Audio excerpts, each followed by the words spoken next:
Efesios 4:1. Vamos a hablar en esta tercera enseñanza acerca del andar de un cristiano maduro. El andar de un cristiano maduro. Y vamos a tomar nuestros versículos en Efesios 4:1 al 3.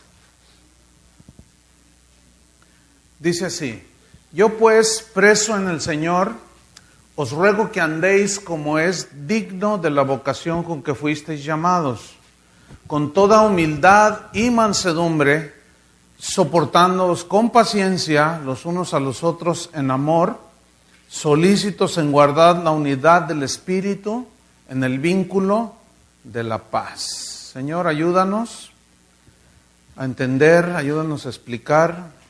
Queremos crecer, ir hacia la madurez, Señor, para que nuestro andar sea en la madurez, en la espiritualidad genuina, y de esa manera glorificar tu nombre, Señor. En el nombre de Jesús te lo pedimos, Señor. Amén. Gracias, Señor. El apóstol Pablo nos lleva del conocimiento de la doctrina cristiana a la práctica, del conocimiento al terreno de los hechos. La vida cristiana correcta, saludable, está basada en principios correctos y saludables, ¿cierto? La sana doctrina, por lo tanto, es esencial para un andar cristiano correcto.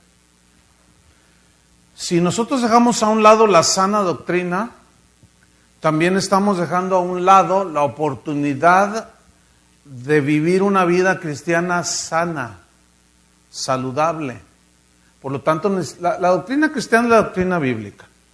Todo aquello extrabíblico, todos aquellos métodos, pensamientos, enseñanzas, doctrinas que no están en la palabra de Dios, debemos de desecharlas. Si nosotros sustituimos la palabra de Dios por todo eso que anda hoy, muchas cosas que andan dentro del Evangelio, entonces espiritualmente no vamos a crecer, nos vamos a estancar y vamos a permanecer en un estado de inmadurez. Entonces, para llevar a los cristianos hacia la madurez, el apóstol Pablo enseñó muy claro acerca de llevar a los cristianos. Él quería llevarlos a los cristianos del conocimiento a la práctica, a la vivencia de la palabra de Dios. Fíjense bien, vamos a nuestros versículos que tomamos, Efesios 4:1, dice: Yo pues, preso en el Señor, os ruego que andéis como es digno. Cuando Pablo menciona yo preso en el Señor, no son palabras sin sentido. ¿Por qué? Porque Pablo está diciendo aquí que sus deseos, en primer lugar, ¿qué hace un preso cuando está encarcelado? ¿Cuál sus anhelos? ¿Cuál sus deseos? ¿Cuál su voluntad? No existe eso. Entonces Pablo lo que está diciendo es que sus deseos, sus motivos, sus normas de conducta, sus objetivos, todo lo que él pensaba, todo lo que él decía, todo lo que él hacía, se relacionaba únicamente con Jesucristo. Y únicamente como ministro a hacer la voluntad de Dios. Él se dedicó como ministro en las actividades propias de un verdadero ministro de Jesucristo. Pablo no tenía otro tema más que el Evangelio de Jesucristo. ¿Por qué? Porque era preso de Jesucristo. ¿Sí? Entonces él dice: yo como preso de Jesús, del Señor, os ruego que andéis. Fíjense el corazón del verdadero apóstol: os ruego. Es un ruego, es como un deseo profundo que tenía Pablo. No era una imposición, no era un autoritarismo. Pablo decía que la autoridad que le había sido dada era para edificación, no para destrucción. Que es lo que se usa hoy, la autoridad supuesta es para destruir, pero Pablo decía que era para edificar. Entonces él decía: yo les ruego que andéis. Aquí el verbo andar es el mismo que estudiamos en la enseñanza pasada, en la mañana. Significa andar alrededor de lo que tiene que ver con nosotros los cristianos, con la conducta cristiana cotidiana.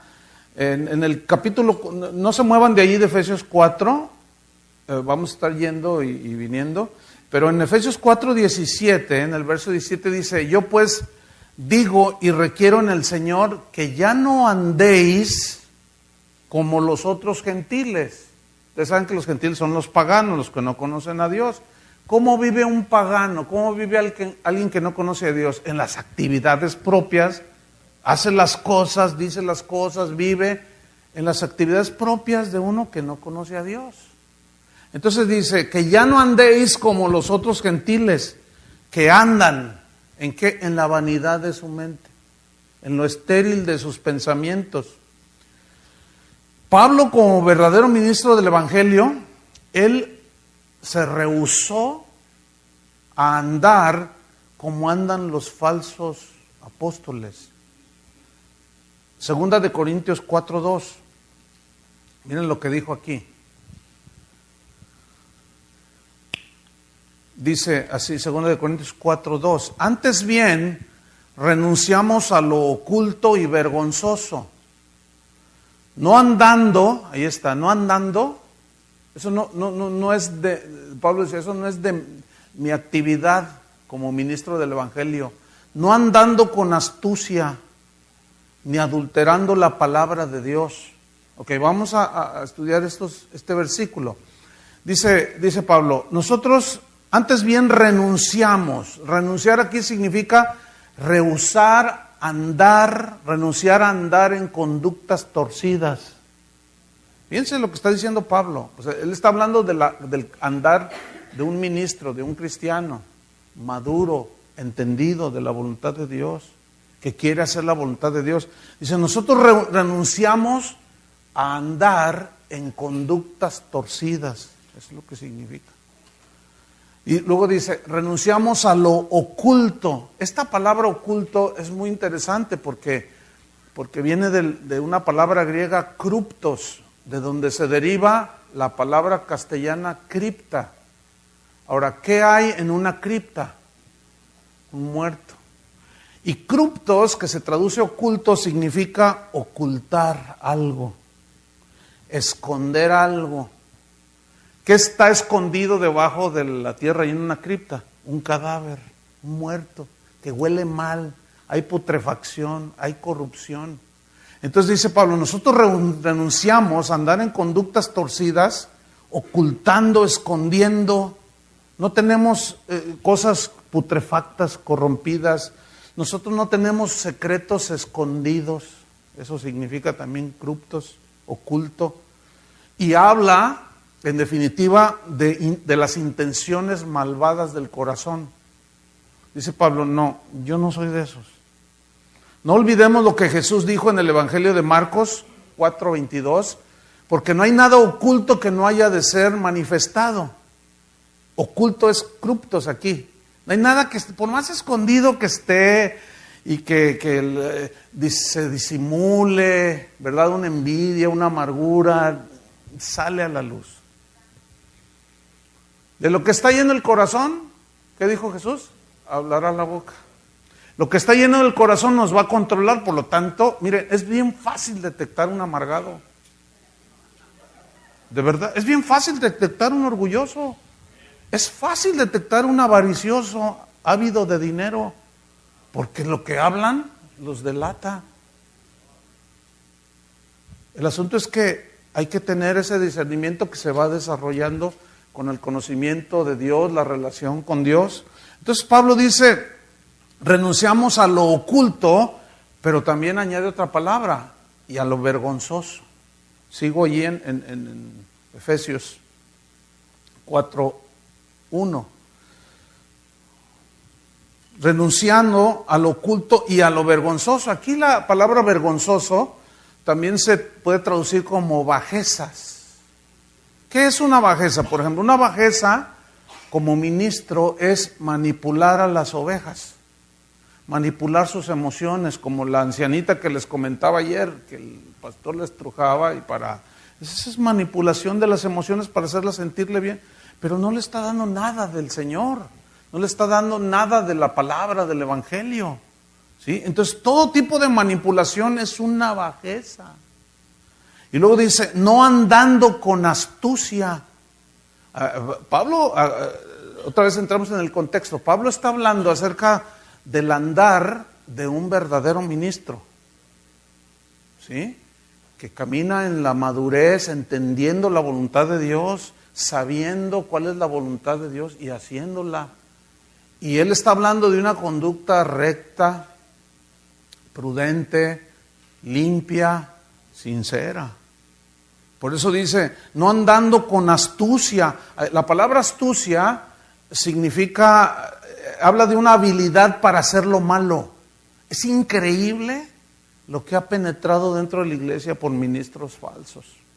Y algunos que tal vez no son apóstoles falsos o falsos maestros, pero que están engañados.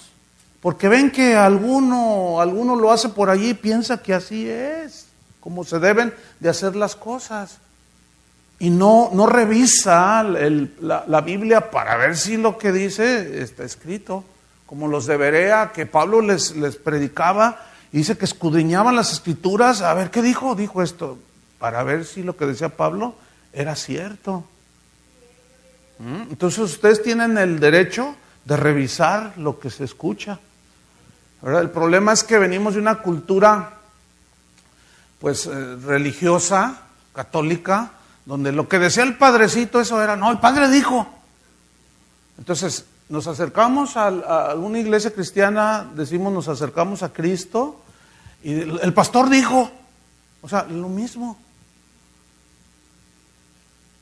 Y hacemos, nada más lo trasladamos ahora al cristianismo protestante o evangélico, ¿sí? Oye, pero no, el pastor dijo. Bueno, sí, pero eso que dijo el pastor, ¿está en la Biblia? ¿Tiene fundamento bíblico? Pues Pablo dice, nosotros no andamos así. Nosotros renunciamos a lo oculto y a lo vergonzoso. No usamos de habilidad, de astucia para hacer lo malo. Una vez estaba escuchando en un canal por allí de televisión cristiana, cuestionable, a un predicador allá de México. Entonces estaba diciendo un montón de cosas. ¿Cómo es posible? Entonces yo le mandé un correo, le dije, mire apóstol, porque él dice que es apóstol. Entonces yo le dije, mire, con todo respeto apóstol, lo que usted está diciendo o dijo en esta enseñanza, lo torció para sacarle dinero a la gente. Entonces me dice, no, yo sé cuál es el significado. Dice, no, yo sé cuál es el significado. Lo que tú me dices es verdad, yo lo sé. Entonces yo le conté, entonces ¿por qué lo haces? Dice, porque a mí me funciona. Y luego dice, ¿qué no sabes que la naturaleza de las ovejas es dar lana? Usted entiende ese doble, ¿no? Porque hay algunos de salvadoreños, guatemaltecos, en México decimos lana, dinero. Entonces dice, la naturaleza de las ovejas es dar lana, entonces a las ovejas hay que trasquilarlas. Increíble, increíble. Entonces dice, renunciamos al oculto, a lo vergonzoso, no andando con astucia, ni adulterando la palabra de Dios. Adulterar significa corromper. Significa manejar engañosamente, o sea, de manera engañosa para sacarle a la gente el provecho, ¿sí? Por ejemplo, los que predican acerca de los que son los predicadores de la prosperidad, ellos hacen parecen cirqueros, hacen cada malabar con la palabra de Dios, la tuercen de tal manera, seguramente habrán oído de la túnica de Jesús, como argumento para decir que él era rico, que la túnica de Jesús era de una sola pieza, síntoma de que era calidad Hugo Boss, que era carísima. Lo que estos no explican es que a Jesús lo desnudaron y lo azotaron y le pusieron una túnica a los soldados. Por eso tiraron un volado, porque sí era de costosa, pero esa se la pusieron estos otros. Y tuercen todo, con una habilidad impresionante, y la gente en la ignorancia dice, amén, amén, sí, gloria a Dios, es verdad. Y por otro lado el Señor dice, llega uno y le dice, Señor, te seguirá donde quiera que vayas. Dice, mira, las aves tienen nidos, las zorras tienen sus cuevas, el Hijo del Hombre no tiene ni dónde recostar la cabeza. A ver, ¿cómo lo equilibras? Será pobre, es que ese no es el mensaje del Evangelio, hermanos. La necesidad fundamental de un ser humano es la salvación. No tener la mejor casa, el mejor coche. La necesidad fundamental del ser humano es la salvación. Y una vez obtenida la salvación por gracia, viene el discipulado para formarlos a la imagen de Jesús. Ese es el cristianismo. Entonces Pablo dice, ni adulterando la palabra de Dios, sino por la manifestación de la verdad. Entonces Pablo está hablando de un andar propio de un ministro del Evangelio. Pero también como cristianos tenemos que tener ese andar digno. Pablo reprendió el andar desordenado de algunos cristianos que vivían en Tesalónica. Vamos allí a 2 Tesalonicenses 3:6. 2 Tesalonicenses 3:6. Fíjense cómo había algunos cristianos allí que no estaban glorificando a Dios con su conducta. Y Pablo los reprende. ¿Por qué? Porque no entendían cómo debía ser su conducta. Eran inmaduros, con seguridad. Entonces, miren lo que les digo, 2 Tesalonicenses 3:6. Dice así: pero os ruego, hermanos, pongan atención a esto, os ruego, hermanos, en el nombre de nuestro Señor Jesucristo, fíjense lo que dice, que os apartéis de todo hermano que ande desordenadamente, y no según la enseñanza que recibisteis de nosotros. Porque vosotros mismos sabéis, o sea, ya conocéis, ya tienen conocimiento, de qué manera debéis imitarnos. Pues nosotros no anduvimos desordenadamente entre vosotros. O sea, tenían una conducta propia de un ministro. Y luego dice en el versículo 10, porque también cuando estábamos con vosotros, os ordenábamos esto: si alguno no quiere trabajar, tampoco coma. ¿Por qué dijo esto? Porque algunos cristianos en Tesalónica decían, no, pues los cristianos, los hermanos son bien buenos. Y no faltó el flojo, no faltó el que abusaba de la generosidad de los creyentes. Y esto se sigue dando, hermanos.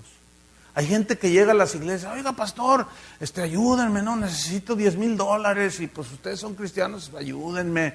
Oye, no, pero pues a ver, somos cristianos, pero no somos beneficencia pública. A todo el que llega y pide, o sea, no, tenemos que tener sabiduría y discernimiento, hermanos, porque algunos viven así. Los domingos se van y visitan 10 iglesias y de a $100 que saquen, son $1,000. Pues no hacen nada, pero como somos bien buena onda, pero nos falta sabiduría. O sea, hay que ser generosos, pero hay que pedirle a Dios sabiduría también. ¿O no? Nosotros hemos detectado gente en la congregación que le piden $5 a él y pues como aquí Isaías es bien buena onda, pues sí, hermanos, ¿qué son $5? Pero a 50 hermanos de a $5. Y como es una congregación de varios miles de personas, pues quién sabe cuánto les pedirán. Entonces yo instruyo a la gente y les leo esto y les enseño para que maduren, tengan sabiduría. Y a ver, ¿cómo? A ver, hermano, ¿que no tienes trabajo? Pues yo tengo un negocio, yo te doy trabajo. Ah, no, pues es que... Entonces...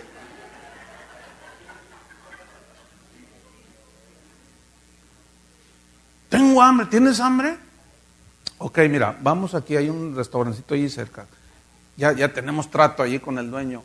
Le mandamos gente a veces que sí tiene hambre genuina, pero otros nomás andan viviendo a expensas de otros. Cómete todo lo que quieras, hasta donde revientes. No, mejor deme el dinero. No, espérame. Una vez uno dijo, tengo que llegar a Monterrey, ¿cuánto vale el pasaje? No, pues tanto. Le dije, mira, aquí a súbete, vente, vamos. ¿A dónde me lleva? No, vente, vamos. Entonces, por allí pasan, es la salida de los autobuses hacia Monterrey.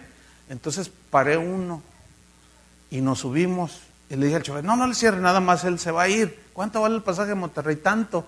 Y se lo pagué ahí. Le dije, toma para que comas algo en el camino. Y me bajé. Entonces yo fui siguiendo el autobús. A las 4 cuadras se bajó. Y lo alcancé. Le dije, ¿qué pasó? Bueno, es que quién sabe qué. No.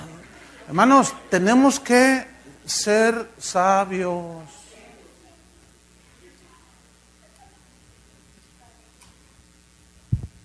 Porque hay mucha gente que abusa de la... Y luego te quieren chantajear, no te dejes chantajear. Pues no, que muy cristiano. Tú dile, no, sí soy cristiano, pero también tengo que ver qué onda contigo.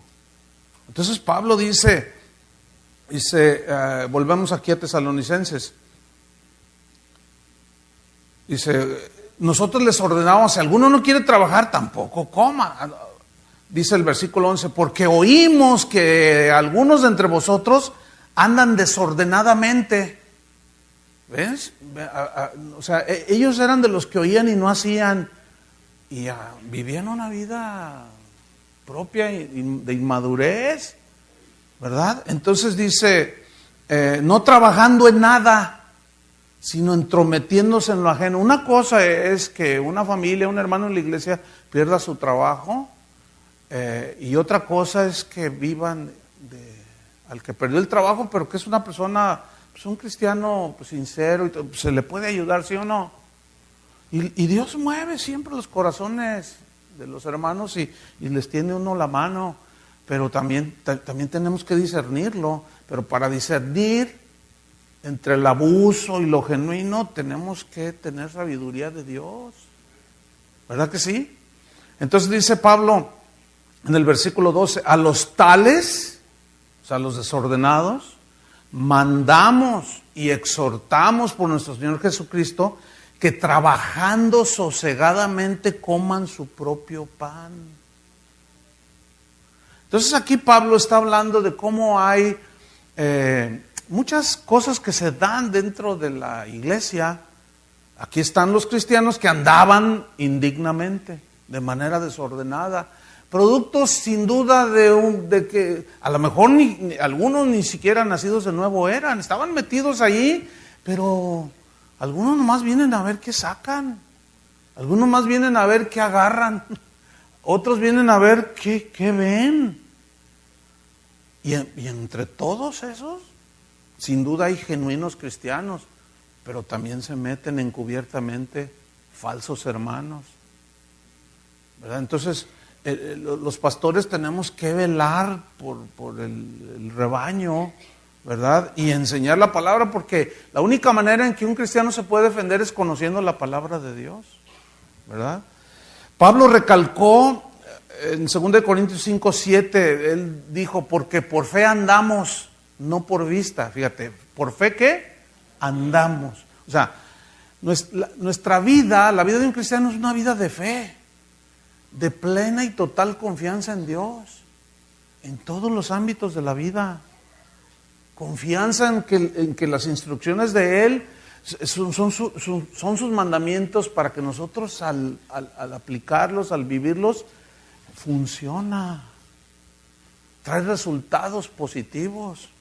Por eso es que nuestra herramienta debe ser la palabra de Dios. Nuestra fe tiene que estar basada en lo que Dios dijo. Fíjate, ¿cómo viene la fe? En Romanos dice que la fe viene por el oír. ¿Y el oír qué? ¿Historias? No, la palabra. Entonces, la verdadera fe se fundamenta en la palabra de Dios. Dije verdadera fe, porque hay una fe que se fundamenta en los dichos de los hombres, en las filosofías humanas. Esas no tienen ningún resultado. Por eso no hay cambios en las vidas de las personas. La fe que salva es la fe que está basada en lo que Dios dice, en qué consiste la salvación, que Cristo murió por nosotros. Pero ahora fíjense cómo se atrae a la gente hacia las iglesias. Vamos a hacer una campaña y venga a recibir su milagro. Así les dicen, venga a recibir su milagro. curso de finanzas, quién sabe qué, y luego les enseñan toda su doctrina y al final dicen, ¿quién quiere recibir a Cristo? Pues todos. Pero no hay arrepentimiento, no hay dolor por el pecado. Y no, pues si aceptas a Cristo te va a ir bien. Y son puros engaños hacia la gente, ¿verdad? Entonces, no, nuestra fe tiene que estar basada en la palabra de Dios. En 2 de Juan 1:4, ahí habla de, mira, dice 2 de Juan 1:4, dice, mucho me regocijé porque he hallado a algunos de tus hijos andando en la verdad. Cuando dice algunos, es que no todos andaban. Andaban algunos de tus hijos andando en la verdad conforme al mandamiento que recibimos del Padre. Entonces, cada uno de nosotros debe velar de manera personal por andar, ¿entienden? En lo que corresponde a un hijo de Dios. Si realmente hemos recibido la salvación, nuestro andar tiene que ser alrededor de las cosas que tienen que ver con lo espiritual, con la palabra de Dios, con Dios. Por eso somos cristianos. Volvamos a Efesios 4:1. Yo pues, preso en el Señor, os ruego que andéis como es digno de la vocación con que fuisteis llamados. Aquí la palabra que resalta, o que yo quiero resaltar, es la frase andar como es digno, como es digno. Ahora, la palabra digno aquí es muy interesante. Viene del griego axios, y axios literalmente significa peso, pero alude a una balanza, ¿sí? Donde pesaban el trigo o el maíz o algún grano. Todos conocemos una balanza, ¿no? Aquí tenemos una mole de hierro de no sé qué, 5 libras, ¿verdad? Entonces lo ponemos en la balanza. ¿Y cómo se hace la balanza? Así, ¿cierto? Entonces comenzamos a poner el trigo o el maíz y comienza a nivelarse, y cuando está nivelada la balanza, significa que son 5 libras de maíz, y eso habla de un equilibrio. Tiene un peso equivalente en cada lado. Entonces, aquí es donde viene, o que nos da luz, lo que Pablo está enseñando. Acuérdense que él estaba interesado en que la gente tuviera conocimiento. Es esto en la balanza, conocimiento. ¿Cómo se equilibra la balanza? Con la conducta, con la aplicación del conocimiento. ¿Entienden? Hay quien tiene mucho conocimiento, pero no tiene carácter, no tiene formación, entonces está todo desequilibrado, y es soberbio, orgulloso, y siempre anda presumiendo, y que yo predico en las mejores iglesias, que a mí me invitan allá, y a mí me quieren hacer pastor del apóstol quién sabe quién, pero yo no quise. Y siempre andan presumiendo, Y yo estudié esto, y yo lo otro, y siempre están, y sí, tienen un montón de conocimiento, pero no tienen el otro lado. Como no lo aplican, no lo viven, está desequilibrado. Ahora, hay quien quiere vivir la vida cristiana, bien genuina, pero también está así. ¿Por qué? Porque no tiene conocimiento. Y no saben qué es lo que le agrada a Dios. Y ahí es donde entra, hasta sería para una serie completa, ¿no? Entra todas las obras del hombre, entra el legalismo, entran las ideas humanas. Hoy para agradar a Dios hay que, sería un sinfín de ejemplos que podríamos poner, ¿no? Desde hacer buenas obras hasta cierto tipo de vestimenta y en fin. Entonces, no podemos tener una conducta equilibrada si no hay un conocimiento, y tampoco podemos tener un conocimiento solamente sin una conducta. Tiene que haber un balance, un equilibrio. Por eso dice Pablo, yo les ruego que andéis como es digno de la vocación con que fuisteis. Ahorita hablamos de esa vocación. Entonces Pablo está hablando pues de ese equilibrio, que es lo que el apóstol Santiago hace en el capítulo 1, versículo 21. Dice, por lo cual desechando toda inmundicia y abundancia de malicia, porque la inmundicia y la malicia ya no tienen nada que ver con nosotros. ¿Sí o no? Ya no tiene que ver nada con nosotros.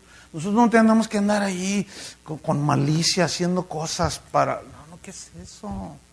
Odiándonos, aborreciéndonos, amargados unos contra otros. Yo sé que los que están sentados de este lado están aquí porque no se llevan con los de acá. Y los de acá son bien buena onda, ¿verdad? Sí. Fíjate, entonces dice, desechando toda inmundicia y abundancia de malicia, estoy en Santiago 1:22, recibid con mansedumbre la palabra implantada, la cual puede salvar vuestras almas, y lo dice en el 22, pero sed hacedores de la palabra. Ahí está el mismo principio. O sea, escuchen conocimiento, pero luego háganlo. ¿Ven? Ese es el gran problema que, bueno, se detecta desde los primeros cristianos. Por eso Pablo tenía un énfasis en que hubiera ese equilibrio. Jesús lo enseñó igual. Los textos de Mateo 7 que cité en la enseñanza pasada. Todo aquel que oye la palabra y la hace, ¿ven? Es el mismo principio. Y el que oye y no hace, y allí está de nuevo. Entonces Pablo dice, yo pues, preso en el Señor, os ruego que andéis como es digno de la vocación con que fuisteis llamado, y lo dice en la frase, como es digno de la vocación. Vocación significa llamamiento, eso significa vocación, el llamamiento de Dios. Ahora, ¿cuál es el llamamiento que Dios nos hace ahora acerca de la conducta y de la vida cristiana? Y nos da aquí algunos ejemplos. Dice el versículo 2, como es digno de la vocación, y luego dice, con toda, ¿qué? Humildad. Toda. Significa en todos los aspectos de la vida. Ahora, ¿qué es la humildad aquí?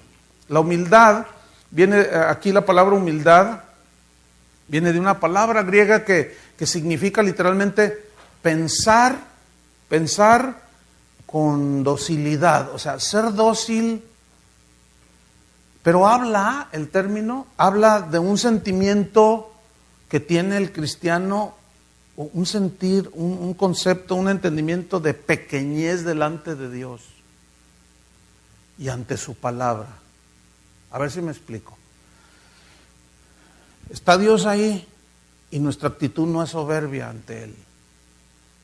Es una actitud no como la del fariseo de Lucas 18, ¿se acuerdan? Gracias te doy, Señor, porque no soy como los demás. Yo diezmo, yo hago oro, ayuno, y todo. Yo no soy como este. ¿Se acuerdan de esa parábola? Y si llegó otro y ni levantaba el rostro y se golpeaba. Señor, no soy Dios, Señor, soy pecador, ten misericordia. ¿Cuál de los dos salió justificado? Todos los pastores quisieran a alguien que ayunara, orara y diezmara. Pero nadie quiere arrepentidos. Pero el Señor sí. Fíjate, el Señor pone todo en su balance. Dice, no, para mí lo que interesa es que tu corazón arrepentido. A mí no me interesa tu dinero, dice el Señor, ¿verdad? Aunque a algunos sí les interesa el dinero de ustedes. Entonces dice, con toda humildad. Fíjate que los romanos y los griegos en su vocabulario de ese tiempo no tenían vocabulario para exaltar la humildad. Qué interesante, ¿no? Al contrario, ellos siempre usaban términos que hablaban y exaltaban el orgullo. Ser griego, pues era... Ser romano, no, pues eran los romanos, eran los griegos. Y su vocabulario era todo exaltar el ego. ¿Sí? Pero el día de hoy, en la iglesia se ha metido esa actitud de exaltar el ego. Hoy te hablan de ser un triunfador, un ganador. Bueno, ustedes viven en la tierra del campeón. No te conformes con lo que eres, no te conformes con lo que tienes, tú puedes. Y entonces tú oyes todo eso, yo puedo, Demuéstrales, yo les demostraré. No vive próspero, triunfador, y ahí están todos. Se la creen. Y luego se paran delante de Dios, no con actitud humilde ni sumisa ante Él ni ante su palabra. Cuando Pablo dice con toda humildad, es una actitud dócil y así recogida ante Él y ante su palabra. Como dice Habacuc, oí tu palabra y temí. Que cuando leamos la palabra de Dios tengamos temor. Es que ahí dice, es que Él dijo. Cuando dice, así dice el Señor, o así dijo Jehová, tenemos que temblar. Pero vean el orgullo que nos cargamos. No, bueno, así dice, pero yo pienso que deberíamos de hacerle así. Predicadores que en el púlpito ya no lo disimulan. Una vez uno que pues era mi amigo, ya no es, no sé por qué. Pero dijo aquí, dijo algo. Dice, no, yo sé, no lo busquen en la Biblia. No está en la Biblia, pero lo digo yo. Oye, no, pues así le tiramos carrilla. No, pues ya, fíjate, no fue media broma, no fue media broma, porque en realidad estás haciendo lo que te da tu gana. Bueno, no recibió la exhortación, se la hicimos con humildad. Oye, no, es que mira, ¿cómo tú dices eso? Eso es una ofensa a Dios, no lo busquen, no está, pero lo digo yo, estás diciendo que tu palabra, lo que estás diciendo vale más que lo que dice el Señor. Y los que están abajo, amén. ¿Cómo amén? Entonces, vean cómo se está exaltando el ego. Eso no es propio de un cristiano. ¿O sí? Eso no es andar con humildad. Eso demuestra únicamente la inmadurez total, o aún peor, el no haber nacido de nuevo. Pero están metidos en las iglesias. Tremendo, ¿no? Entonces la humildad, hermanos, es un rasgo de madurez en la vida de un cristiano. Pero la humildad pues no es traer ropa así rota y tenis desgastado. No, es una actitud ante Dios, hermanos. Ante Dios y ante su palabra. Pero también ante los demás. Filipenses 2:5, versículos muy conocidos, pero es importante citarlos ahora. Filipenses 2:5 al 8, aquí se plasma precisamente este principio. Pablo está diciendo, haya pues en vosotros, o sea, en los creyentes, ahí en los filipenses, pero también en nosotros, haya pues en vosotros este sentir que hubo también en Cristo Jesús. ¿A qué sentir se refiere? ¿A qué cosa interna que Jesús tenía? Vamos a leerlo. El cual, siendo en forma de Dios, no estimó el ser igual a Dios como cosa que aferrarse, sino que se despojó a sí mismo, tomando forma de siervo, hecho semejante a los hombres, y estando en la condición de hombre, ¿qué hizo? Se humilló a sí mismo, haciéndose obediente hasta la muerte y muerte de cruz. O sea, cuando se fraguó o se planeó el plan de la salvación, bueno, como en Dios hay en la Trinidad de Dios hay una unidad impresionante, no hay ninguna diferencia, hay una armonía indiscutible. Y no nos podemos imaginar allá en la eternidad el Padre diciéndole al Hijo, es necesario que tú mueras como el Cordero. No, ¿y por qué yo? ¿Por qué no el Espíritu? Y el Espíritu diciendo, no, ¿y por qué yo? No existe eso en Dios, ¿entienden? Dios hay una unidad impresionante que nos debe de impactar. Por eso es que el deseo de Dios es ser formados a su imagen. Por eso habla de guardar la unidad, de soportarnos y tener mansedumbre y paciencia los unos a los otros. Es tremendo. Entonces, aquí dice que él, estando en la condición de hombre, no estimó el ser igual a Dios. tener los mismos atributos divinos, o sea, no, sino que en el plan de Dios, el Cordero, Jesús, se sometió y vino a morir por nosotros. Ahora, ¿recuerdan que tuvo una lucha en Getsemaní? Dice que sudaba, era tanta la presión, allí se estaba definiendo la historia, el futuro de todos nosotros los que hemos creído. Cuando pensamos, cuando yo pienso en esos momentos, siempre me conmueve.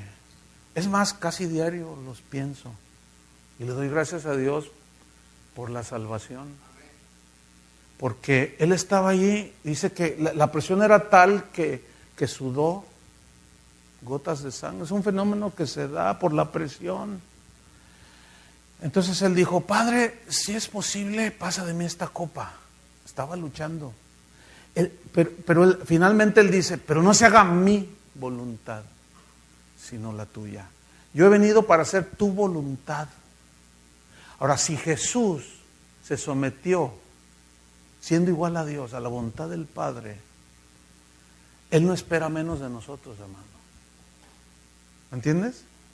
Por eso es que todos nuestros deseos, nuestros sueños y anhelos pasan a segundo término. En el Salmo profético decía, el hacer tu voluntad, Dios mío, me ha agradado. El hacer tu voluntad. Y nosotros como hijos de Dios estamos aquí ¿para qué? Para hacer su voluntad y no la nuestra. A veces hacer la voluntad de Dios es muy agradable y sientes bien bonito, pero acuérdense que no andamos por sentimientos ni por emociones, porque la palabra de Dios a veces es dulce, pero a veces es amarga. A Ezequiel le dijo, come este rollo, o sea, su palabra, y si me fue amargo. Juan dice, me fue dulce como la miel. O sea, hay ese equilibrio. El incienso que se quemaba en el templo era una mezcla de especies dulces y amargas, que al hacer la sinergia o la mezcla se prendía el fuego y salía un olor dulce, agradable, un perfume delicioso. Y la vida cristiana está compuesta de momentos dulces y amargos, que al hacer la sinergia o la mezcla, ese es el sacrificio que produce olor fragante cuando entendemos, ¿entienden? Cuando estamos en la prueba, pero estamos humildes y Señor, yo sé que tú me vas a ayudar, me vas a dar la gracia. Y esa actitud de, hey, ¿por qué yo? Y que quién sabe qué, y además yo soy hijo del rey, y que no se me atraviesa el diablo. Y empiezan a ir con unos desplantes, ¿verdad? Y ahorita le pisamos la cola. Todos rómpanle los cuernos al diablo. Ya están los hermanos rompiéndole los cuernos y pisándole la cola al diablo. Ya lo vencimos, dicen. Esto parece mitología griega. Porque el diablo ni tiene cola y ni tiene cuernos y tampoco es rojo.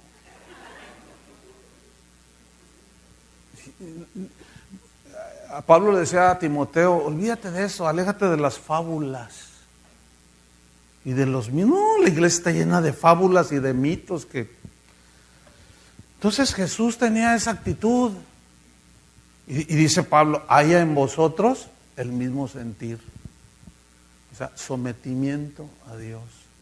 Eso significa andar con toda humildad. Pedro lo entendió y lo enseñó también en 1 Pedro 5:5. Él está instruyendo, fíjate, y dice, igualmente jóvenes, 1 Pedro 5:5, igualmente jóvenes, estad sujetos a los ancianos y todos sumisos unos a otros. Ese sería un tema a tratar con más amplitud, pero tenemos que avanzar. Luego dice, revestíos de humildad. O sea, para recibir la exhortación de alguien, tenemos que tener una actitud humilde, ¿no? Para aceptar nuestros errores, tenemos que tener una actitud humilde, ¿sí o no? Para recibir una enseñanza de alguien, tenemos que tener una actitud humilde. Entonces dice, revestidos de humildad, porque Dios resiste a los soberbios y le da gracia a los humildes. Gracia es el favor. es la capacidad para enfrentar las pruebas de la vida. Es como cuando le dijo a Pablo, bástate mi gracia. O sea, mi gracia te va a ayudar a aguantar la prueba. Pero él tenía un espíritu humilde. He rogado 3 veces que lo quite de mí, pero me dijo, bástate mi gracia. Pues me basta su gracia. Y entendí que cuando soy débil y no confío en mí, entonces soy fuerte. Pues aquí está el aguijón. A los Gálatas dice, a pesar de yo tuve una enfermedad en mis ojos y a pesar de esa enfermedad les prediqué el evangelio. O sea, nada lo detuvo porque él sabía que su vida estaba en sus manos, en las manos de Dios. Y lo dice el versículo 6, 1 Pedro 5, 6, humillaos pues bajo la poderosa mano de Dios para que Él los exalte cuando fuere tiempo. Humíllense delante de la presencia del Señor. Jesús lo dijo de esta manera, de todos conocido, Mateo 11, 29, llevad mi yugo sobre vosotros. ¿Qué es un yugo? Es lo que llevaban los animales de las yuntas aquí. Llevad mi yugo sobre vosotros y aprended de mí. Él es el máximo ejemplo. Aprended de mí que soy manso y humilde de corazón. Mira esto, aprendan de mí que soy manso. ¿Manso cómo? O sea, ¿en relación con qué? Con la voluntad de Dios.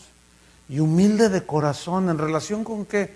Con lo que el Padre le había dicho que hiciera por nosotros. Aprendan de mí que soy manso y humilde y hallaréis descanso para vuestras almas. Si algo busca la gente en este mundo es paz y descanso. Pues así lo encontramos. Mira, crezcamos en el Señor. ¿Sí? Cuando nosotros crecemos en mansedumbre y en humildad, hay paz en el corazón. Porque sabes que estás haciendo la voluntad de Dios. Y tenemos descanso. Y aunque venga un terremoto y las montañas ya no estén, el salmista decía, tú puedes conciliar mis sueños, Señor. ¿No es cierto? Él es nuestro descanso. Entonces Cristo fue humilde y obediente a la voluntad del Padre, al plan de la salvación, se sometió. Entonces la humildad no tiene nada que ver con la pobreza material, sino con la condición interna del corazón. ¿Cómo le hacen los jugadores cuando meten un gol? Así el corazón, háganle todo eso. ¿Cómo le hacen? No, yo no puedo. ¿No han visto? Así como que le dicen a su esposa, a ver, te dedico el gol, y le hacen el corazón. ¿Quién sabe cómo le dicen? No puedo. ¿Será porque no meto goles? Entonces, obviamente, lo contrario de la humildad, pues es el orgullo, ¿cierto? ¿Se acuerdan de Isaías 14, 12? ¿Cómo caíste del cielo, oh lucero, hijo de la mañana? Dice, cortado fuiste por tierra tú que debilitabas a las naciones, tú que deseas en tu corazón. Se hace una alusión al ángel Luzbel, ¿verdad? Tú que deseas en tu corazón, noten esto, tú que deseas que a ti mismo, en tu corazón. ¿Qué decía el fariseo? Dice, oraba consigo mismo. O sea, a ti mismo. Cuando tú, fíjate, a veces está ese asunto. Ah, mira, Dios me está usando porque pues yo no fui tan malo, que párale ahí. No, Dios me está usando porque yo oro más que aquel. Cálmate, fariseo. Dios me usa con mucha unción y poder porque yo ayuno. Dios me bendijo, me dio esta casa porque yo sí di. No, porque entonces ya nos estamos jactando de lo que hacemos. Y todo es por gracia. Pablo decía, yo soy lo que soy. Yo he trabajado más que todos vosotros, pero no yo, sino la gracia de Dios conmigo. Todo lo recibimos por gracia. ¿Qué decía el grande mandamiento? ¿Amarás al Señor tu Dios?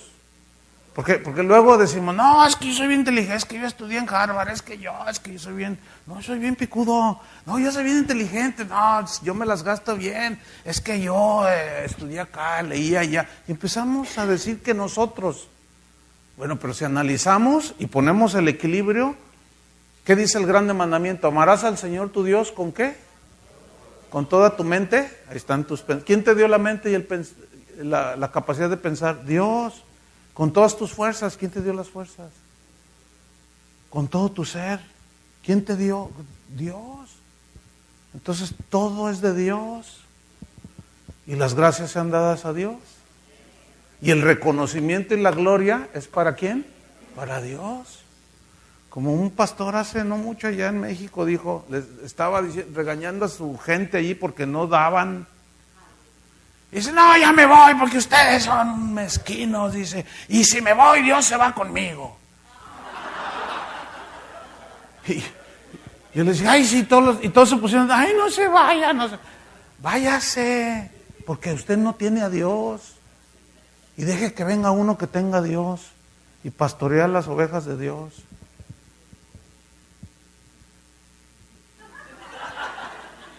Esto no les gusta a algunos, están metidos allí, asalariados. Pero Satanás decía en su corazón, ¿qué decía? Subiré al cielo, en lo alto. ¿Cómo le suena esto? Suena como el evangelio de hoy, ¿a poco no? A lo alto, junto a las estrellas de Dios, allá arriba, las luminarias, todo lo que sea. Levantaré mi trono. Y en el monte del testimonio me sentaré, sobre las alturas de las nubes subiré y seré semejante al Altísimo. ¿Han oído algunos que andan por ahí diciendo, nosotros somos dioses? ¿Sí los han oído? Nosotros gobernamos esta tierra, nosotros reinamos en esta tierra y vamos a establecer el reino de Dios aquí en esta tierra. Nada más espérense unos años a ver si lo pudieron lograr. Es una falsa doctrina, hermano. Nosotros no somos dioses. Es una pésima interpretación de los textos. No tengo ahorita tiempo para explicarlo. Los dioses no necesitan salvación. Los dioses salvan. Entonces no somos dioses. Pero su lógica es esta. Fíjense la lógica que usan. Bien humana. Dicen, a ver, cuando se ayunta un macho león con una leona, ¿qué nace? Un leoncito. Una jirafa, macho con una jirafa hembra, una jirafita. Un elefante, macho con... todo conforme a su naturaleza. A nosotros, ¿quién nos engendró? Dios. ¿Qué somos? Y todos, dioses.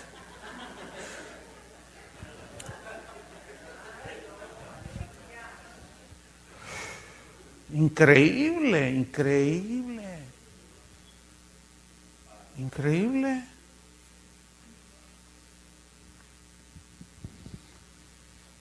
Pues todo ese evangelio que produce soberbia, hermanos.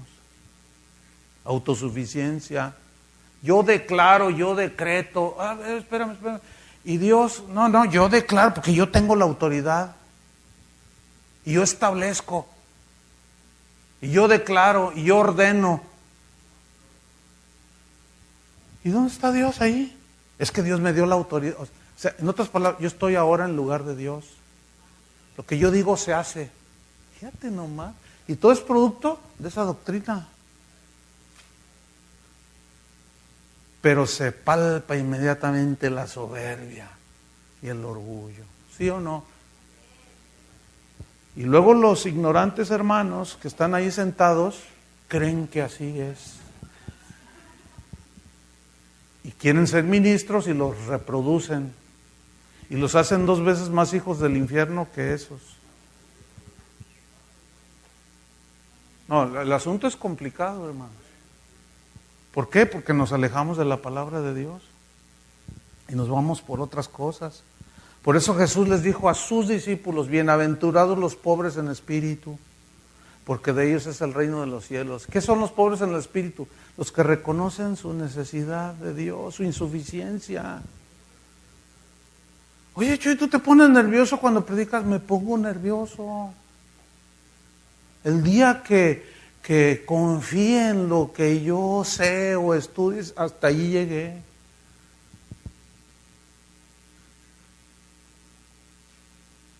Allá yo solo donde esté, yo estoy allí con el Señor. El Señor, ayúdame. Yo no puedo.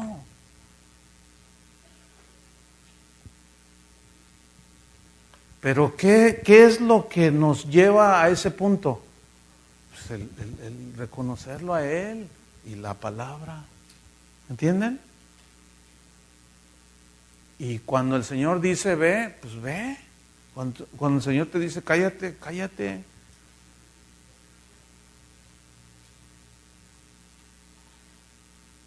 Estamos aquí para hacer la voluntad de Él. Yo a veces lo platico, pero a mí no me gusta viajar, y ahorita el Señor me tiene viajando por todos lados. A mí no me gusta.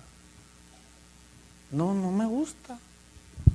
He estado en lugares pues que hasta son turísticos y pues todo lo queremos llevar acá. Porque una vez andaba por ahí en la Isla del Encanto. Pastor, mejor ya me quiero ir a mi casa. Pero ¿cómo? Viene a la Isla del Encanto y se pierde de las maravillas. No, las maravillas están en todos lados. No, gracias, de verdad. O sea, no. A veces, bueno, cuando salgo de vacaciones con mi familia, es que, claro, ¿no? O sea, hay que entender esto. Pero lo que estoy diciendo es, a mí me gusta estar en mi congregación.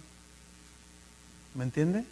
A mí me gusta pastorear a la gente que Dios puso allí. Enseñarles, aguantarlos. Porque las ovejas a veces parecen abejas.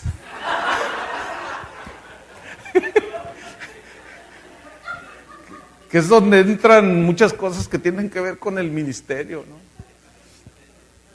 No, de veras, como aquel hombre que iba en el campo y pues miraba así la naturaleza muy bonita y pues las abejitas producen miel, ¿no es cierto? Son pues insectos benéficos. ¿A quién no le gusta la miel? Entonces, bueno, el hombre gustoso de la miel, como cualquiera, iba caminando en el campo y vio una abejita que iba volando y se paró así como en un charquito de agua, pero algo pasó y se empezó a ahogar. Entonces, pues la miró y dijo, no, pues voy a ayudarla de una manera natural. Entonces, metió la mano así en el charquito para sacarla y le picó. O sea, la abeja no entendía que el hombre la quería ayudar. Y a veces así son ustedes.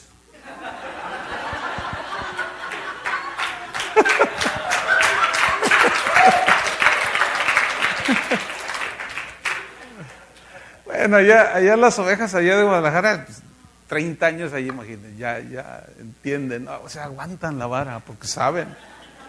Pero muchos no, aún así, hay algunos que no. Uno los quiere ayudar y te pican. Entonces uno tiene que aguantar el...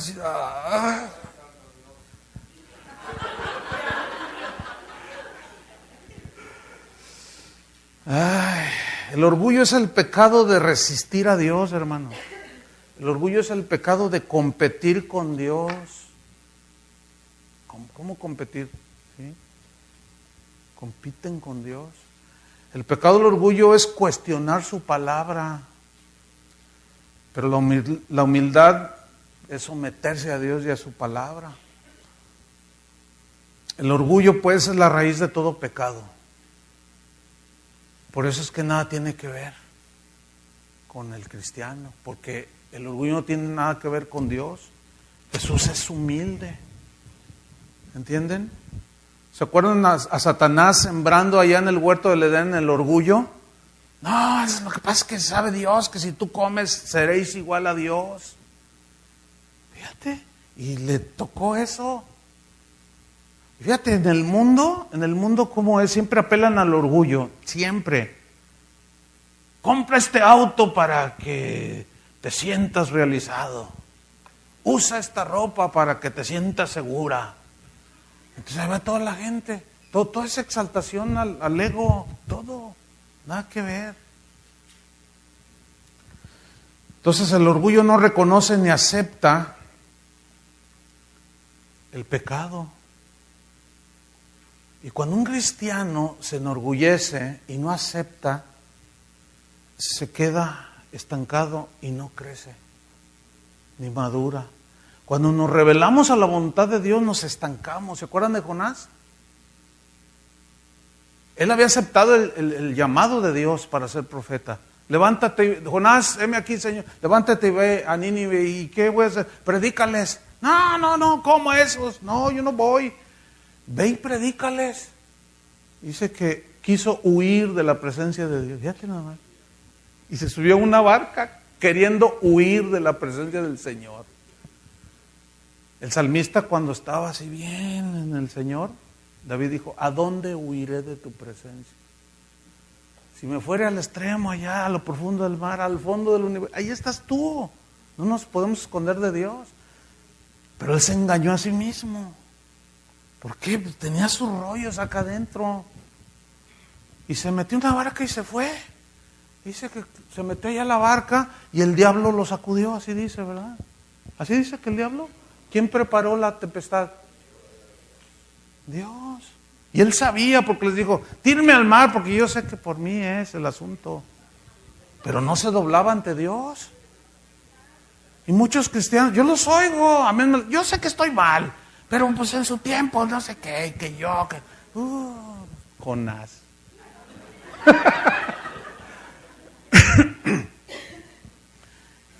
Y estos no le creyeron, ¿cómo le vamos a echar al mar?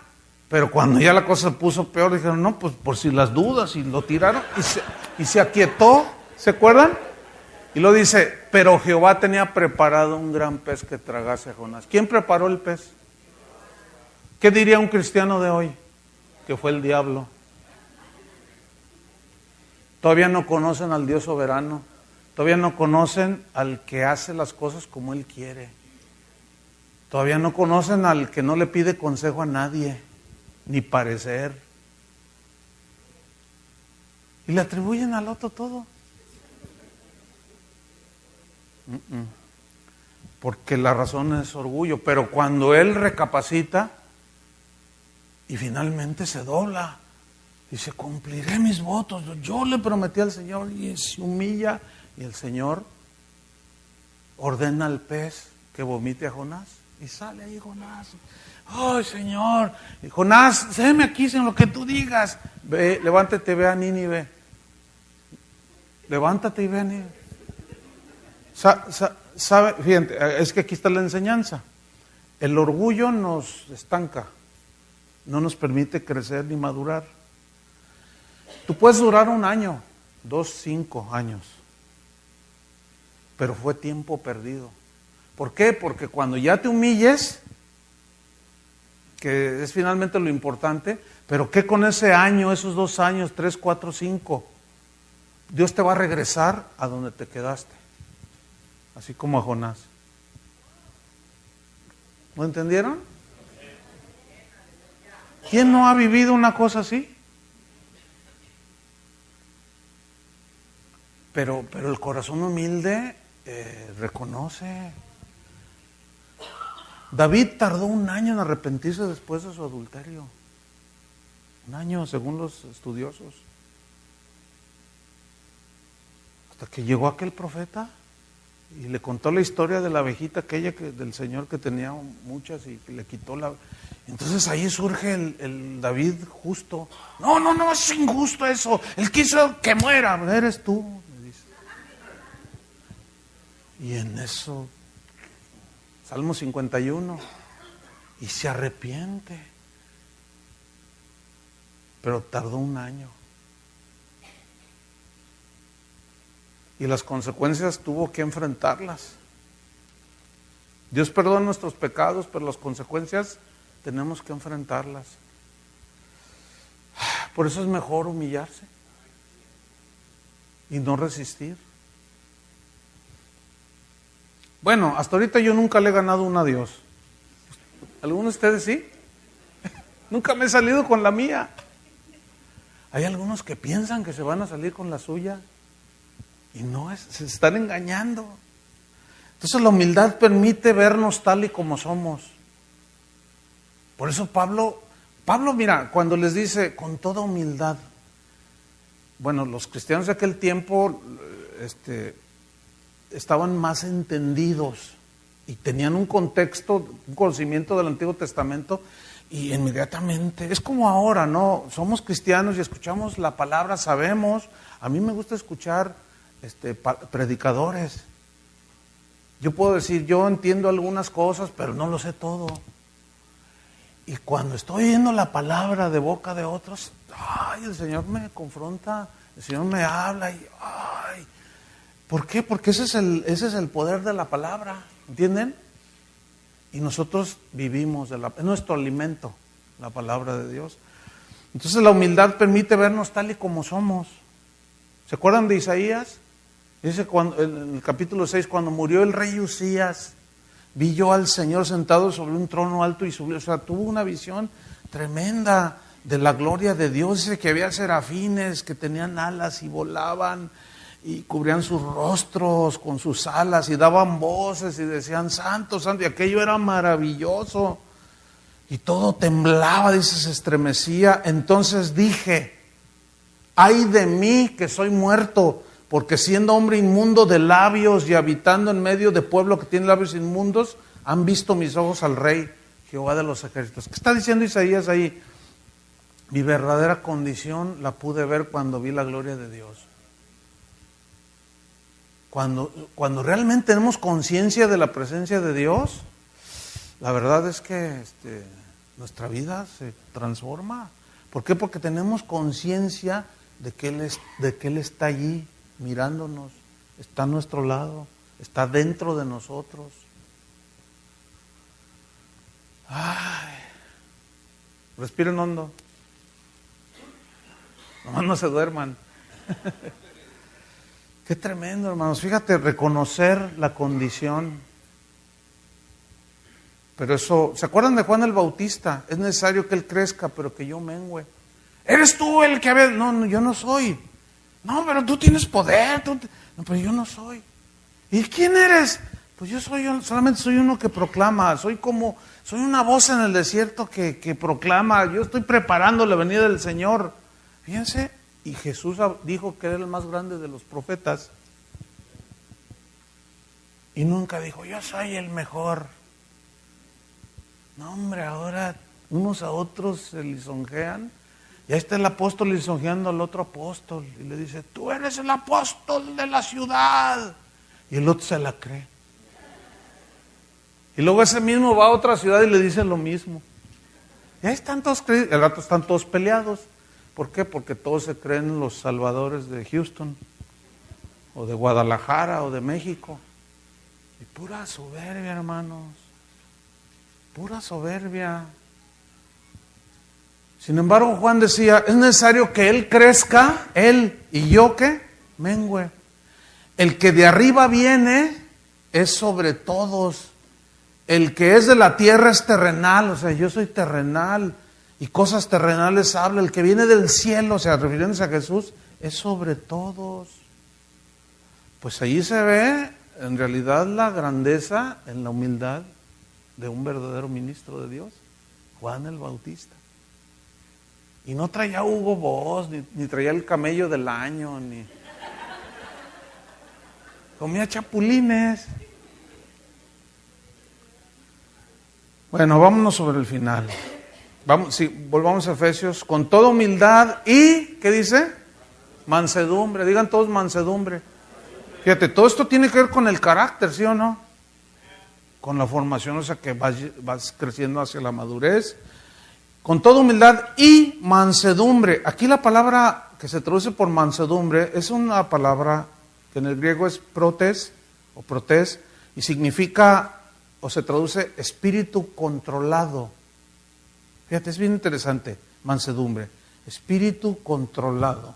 Este término, protes, que Pablo usa para hablar de la mansedumbre, es un término que se usaba para referirse a los animales domesticados, a los animales entrenados, como por ejemplo los caballos salvajes.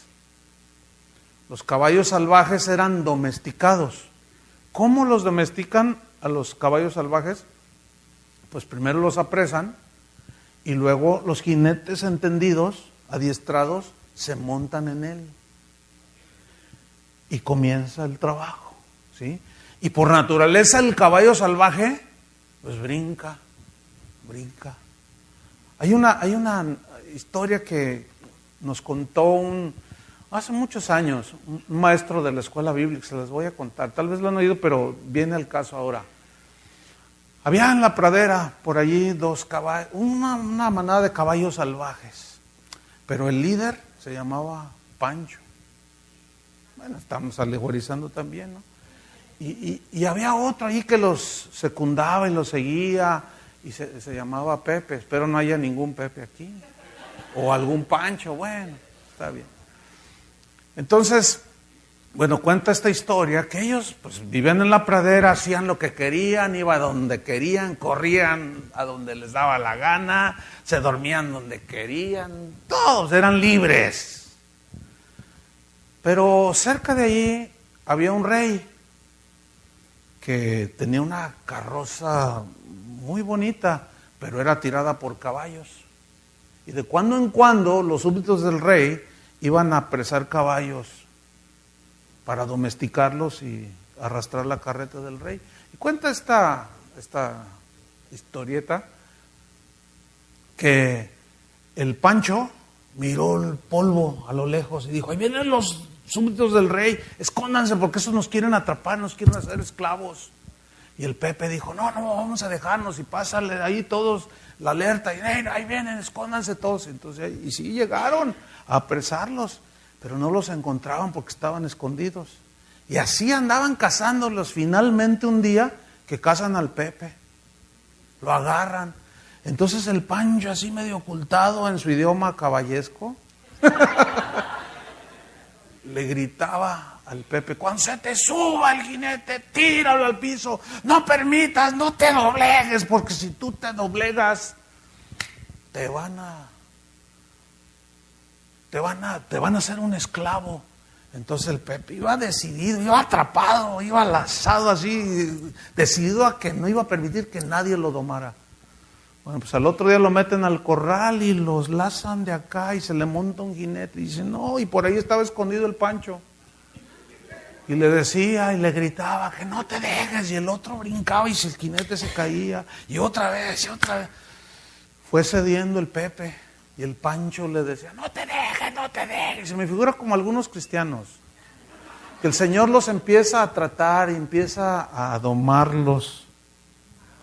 Y los rebeldes: ay, sí, ¿a poco? Sí, no te creas. Ay, sí, no. Cálmate, Pancho.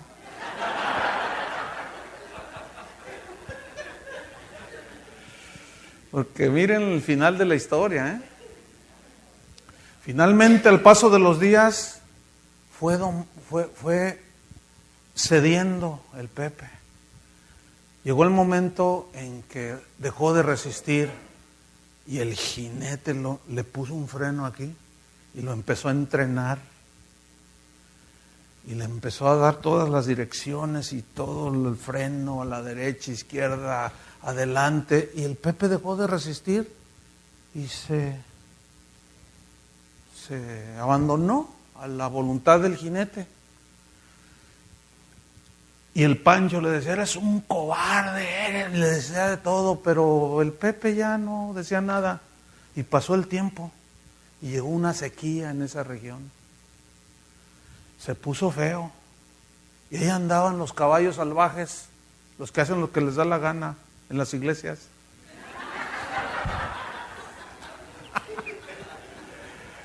Haciendo lo que... Pero había sequía y empezaban a morir de sed. Pero en eso el Pancho, que ve la polvareda, y dice: corran todos porque vienen los súbditos del rey y nos van a atrapar.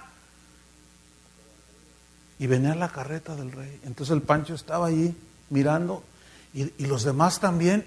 Y si era la carreta del rey, jalada, tirada por 8 caballos, 2, 4, 6, 8. Pero resulta que los 2 de adelante, uno de ellos, les parecían reconocerlo. Era el Pepe. Fíjate. Entonces se para la carreta del rey y el Pancho le dice: ¿eres tú, Pepe? No puedo creerlo. Sí, soy yo, le dice. Pero mira, ¿cómo es posible? ¿Cómo estás, Pancho? Le dice: pues aquí, mira, pasándola. Está dura la sequía, pero soy libre. Y le dice Pancho: pues ya cambió mi parecer. Porque yo todos los días tengo comida, tengo cuidado, tengo agua. Y ahora tengo el privilegio de jalar y de tirar la carreta del rey. Y dice el carretero, adelante. Y aquellos caballos fornidos, briosos, pero mansos. Alguien definió la mansedumbre como poder bajo control. O sea, el caballo domesticado no pierde su brío, no pierde su fuerza, pero es manso. ¿Entendieron la historia? Con toda mansedumbre. O sea, si tenemos carácter, pero tenemos todavía, está ahí en cosas, pero pues que mande el jinete, ¿no? Que mande el jinete y que él cuando nos diga a la derecha, pues a la derecha, ¿no? Cuando dice párate, pues te paras. Y tendrás el privilegio de tirar la carreta del rey. Mientras los otros ahí, rebeldes que habitan en tierras secas, se están muriendo. Humildad y mansedumbre. Entonces la mansedumbre es poder bajo control, hermanos. Porque el caballo domesticado sigue manteniendo su fortaleza, su brío, pero su voluntad está bajo el control de su dueño. Y esa es una señal de que alguien está ahora dominando. ¿Realmente Jesús está señoreando en nosotros? Esa es la pregunta. Y termino en Gálatas 4:2. Con toda mansedumbre y humildad y mansedumbre, soportándoos con paciencia los unos a los otros en amor. Fíjate, soportándoos con paciencia. Aquí paciencia es del griego macrotumia. Macro es de algo grande. Macrotumia es y significa aguante extenso. O sea, habla de aguantar de manera notable. Aguantar. Dice, paciencia los unos con los otros. ¿Por qué muchos matrimonios no duran? Porque no tienen paciencia el uno con el otro en sus errores. ¿Por qué hay tantas divisiones en la iglesia? Porque no hay carácter formado, no hay paciencia en la gente, ¿entienden? A veces el más impaciente es el pastor. No le gustan, pues lárguense y malditos sean. ¿Ustedes creen que esa es la iglesia del Señor? Ese no es el proyecto de Dios para su iglesia. La Biblia dice, Pablo dice en los romanos, soporten a los débiles, a los que dudan, convencedlos. En otra parte dice, perdonándoos unos a otros, de la manera que Cristo os perdonó, así hacedlo vosotros. Ahora, ¿cómo fuimos perdonados? ¿Merecíamos el perdón? No. Ahí es donde aplicó la gracia. ¿Cómo recibimos el perdón? ¿Hicimos algo? No. ¿Merecíamos el perdón? No. Pero Dios nos perdonó. Ahora, alguien te ofendió y tú estás bien dolido. Y el Señor te dice, perdónalo. Si viene esa persona y te pide perdón, ¿qué tienes que hacer? Pedirle perdón, perdonarlo. ¿Sí o no? Pero luego decimos, pero no lo merece. No merece mi perdón porque lo que me hizo es que usted no sabe, pastor. No me interesa saber. Pero es que lo que me hizo este hermano, ok, ¿cómo recibiste el perdón? Por gracia. ¿Qué debes hacer tú? Perdonarlo. No lo merece. ¿Pero qué es el perdón? ¿Tú lo merecías? Por eso dice, de la manera que Cristo os perdonó, así hacedlo vosotros. Miren, estas cosas, llevarlas al terreno de la práctica, a mí ya nadie me lo contó, hermanos. Yo he pastoreado más de 30 años la misma iglesia. No lo digo esto para jactarme, sino para darle la gloria a Dios, de que Dios tiene razón. Y ha habido una insistencia por muchos años en el Evangelio. Y después de todos esos años, he visto el resultado. ¿Entienden?